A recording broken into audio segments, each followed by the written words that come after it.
Bonjour à tous et bienvenue dans ce nouvel épisode de Récits de vol. Aujourd'hui, nous nous attaquons au fabuleux vol réalisé par Gilles Navas le 14 juillet 2017. Au départ de Vinon, dans les Alpes du Sud, Gilles est allé virer Bunau-Bonnevaux en Île-de-France sur un aller-retour comme prévu. Un vol de 1150 km qui est aujourd'hui le record de France et d'Europe de distance en aller-retour comme prévu. Gilles était à bord d'un ASG 29 Turbo. Ce jour-là, ils étaient 3 planeurs à partir de Vinon sur cet axe. Nobile Corvino, en DG800, et les frères Herbeau, en SH25, étaient également de la partie pour aller tourner Bunau. Commençons par l'analyse météo.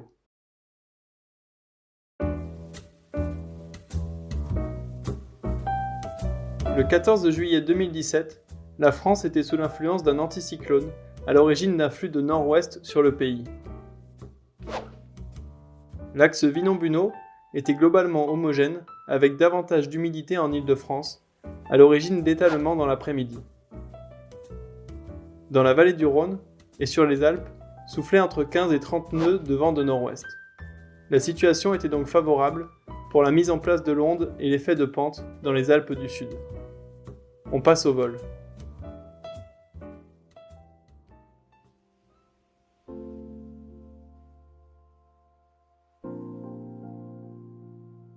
Il est 7h30 du matin. Après un largage au Luberon, Gilles passe la ligne de départ de son circuit à 8h verticale Vinan.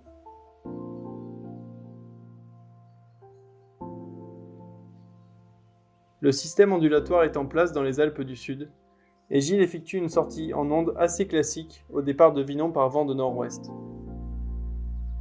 Il monte à 3500 mètres dans le ressaut du Luberon, puis de même sous le vent du Mont Ventoux.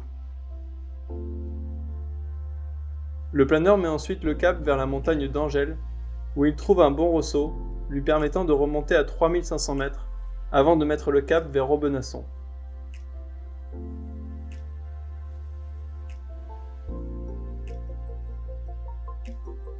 En revanche, en arrivant à Aubenasson, l'onde est moins bonne et il est difficile de monter au-dessus de 2800 mètres, ce qui est bas pour s'élancer vers la plaine.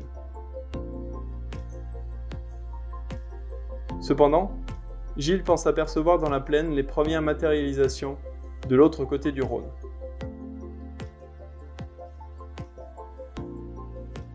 Il est 10h du matin lorsque le planeur quitte l'onde pour une longue transition vers les contreforts du Massif central.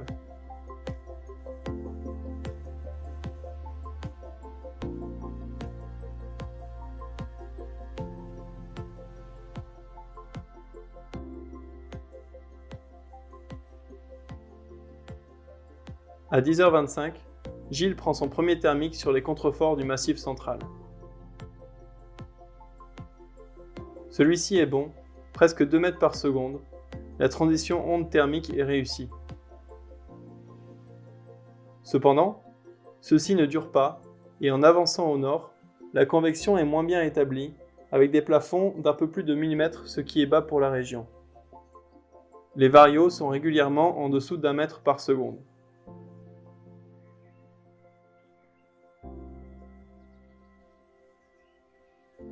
Le planeur est contraint de faire des écarts pour rester en l'air et reprend un premier thermique salvateur au nord de Saint-Étienne à un peu moins de 400 mètres sol.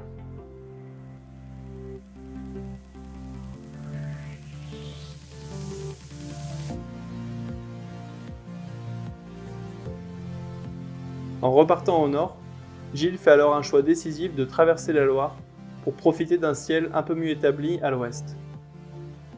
Il quitte alors les frères Herbeau et Nobile Corvino, avec qui il avait plus ou moins volé jusque-là.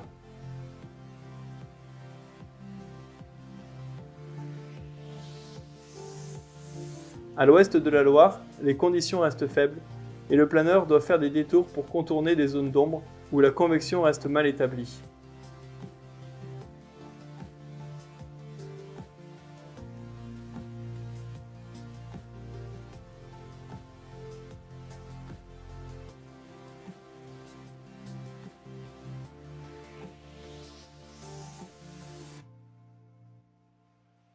À 13h45, Gilles arrive au sud de Nevers, où les conditions s'améliorent enfin.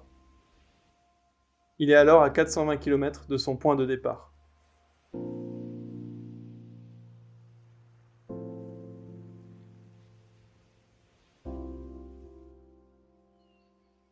À partir de Nevers, les conditions sont bonnes et Gilles peut enfin mettre à profit sa charge à l'air importante pour remonter au vent. La vitesse moyenne augmente et Gilles commence à y croire pour la première fois. Malgré le temps perdu, il est encore dans les temps pour faire demi-tour à Bunot avant 15h30, comme il se l'était fixé. Mais en arrivant travers Montargis, les choses se compliquent à nouveau, avec des étalements et beaucoup d'humidité. Cependant, Gilles continue d'avancer et profite des plafonds élevés pour trouver quelques bancs thermiques restant au soleil et rejoindre Bunot.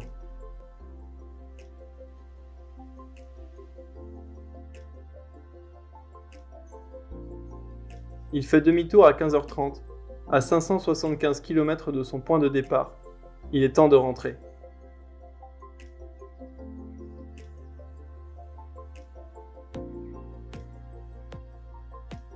Le retour est bon, avec le vent dans le dos et la convection bien établie. Au sud de Gien, Gilles retrouve Nobile qui avait fait demi-tour à Montargis.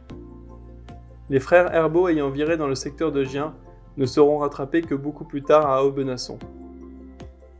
À 17h45, les planeurs repassent 40 km à l'est de Clermont-Ferrand, vers le sud, et prennent un cap direct vers Valence plutôt que de cheminer au milieu du massif central où les plafonds sont assez bas.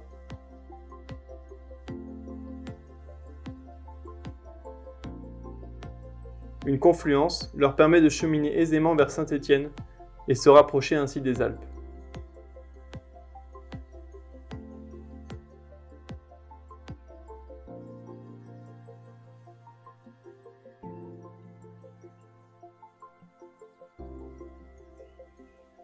À 18h50, Gilles prend son dernier thermique au sud d'Annonay et se lance dans la traversée de la vallée du Rhône à 2200 mètres.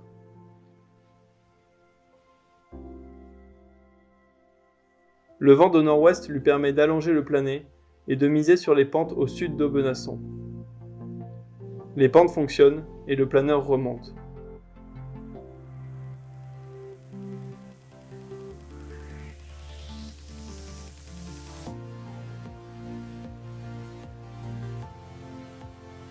Gilles tente de trouver de l'onde afin de prendre de la marge, mais celle-ci ne fonctionne plus.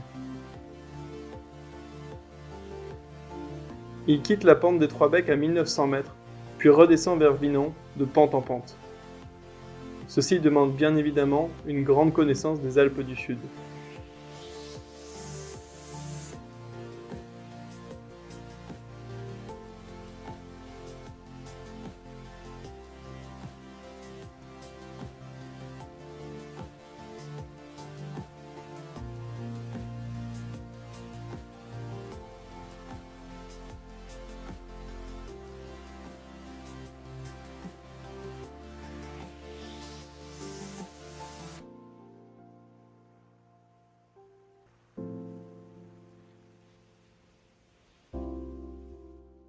À 20h, le planeur arrive à la corne de Lure. L'effet de pente lui permet de remonter en local de Vinon.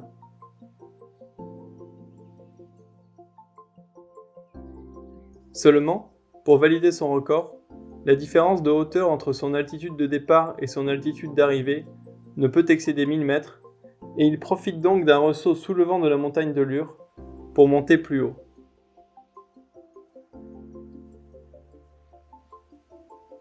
À 2600 mètres, Gilles met le cap sur Vinon.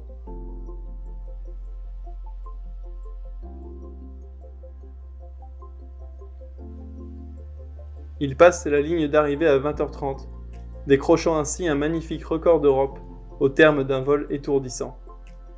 Bravo!